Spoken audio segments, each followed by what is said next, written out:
Mais où est Charlie? Ah, le rameur des glaces. L'Everest, Le pôle Nord, l'Amazonie, les mers du Sud, Plus de 11 000 kilomètres parcourus. le Cap Horn, l'Afghanistan. le pôle Sud. Charles Eddrich a réussi son pari. Un aller-retour non-stop de l'Atlantique à la rame.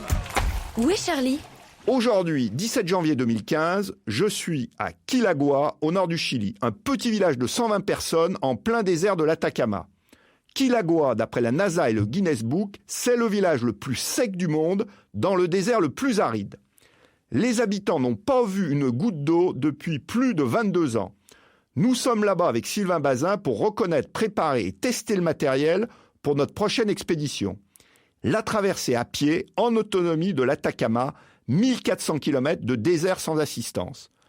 Aussi incroyable que cela puisse paraître, cet endroit a longtemps été une oasis. Le rio Loa, qui vient des montagnes, traverse le village.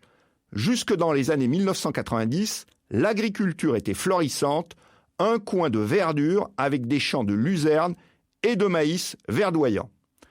Aujourd'hui, il reste un mince cours d'eau, dégageant une odeur douteuse, serpentant entre le sable et la roche blanche.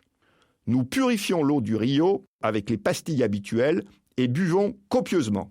Cette purification est a priori efficace contre les bactéries, les virus et les micro-organismes. Après coup, un peu plus loin dans le village, nous discutons avec les Indiens qui nous expliquent que même traitée comme nous l'avons fait, l'eau est absolument toxique même pour les plantes. La situation se serait complètement dégradée depuis les années 90. Métaux lourds, soufre, arsenic, mercure la rendraient mortelle. Les plus grandes mines de cuivre du monde sont dans la région. Pendant 2 ou 3 jours, nous sommes un peu inquiets. Le moindre signe physique, réel ou imaginaire, nous alerte, mais rien de grave n'arrive. Aujourd'hui, malgré toutes les lectures, je n'arrive pas à me faire une idée précise de la pollution sur cette zone du monde. Dans le doute en tout cas, nous éviterons de nous ravitailler en eau, même purifiée par nos soins, dans ce rio. Nous partons début avril pour l'expédition Atacama. Au départ, nous aurons une remorque, chacun attiré de 140 kg, avec un système pour recycler nos urines et bien plus d'eau que prévu.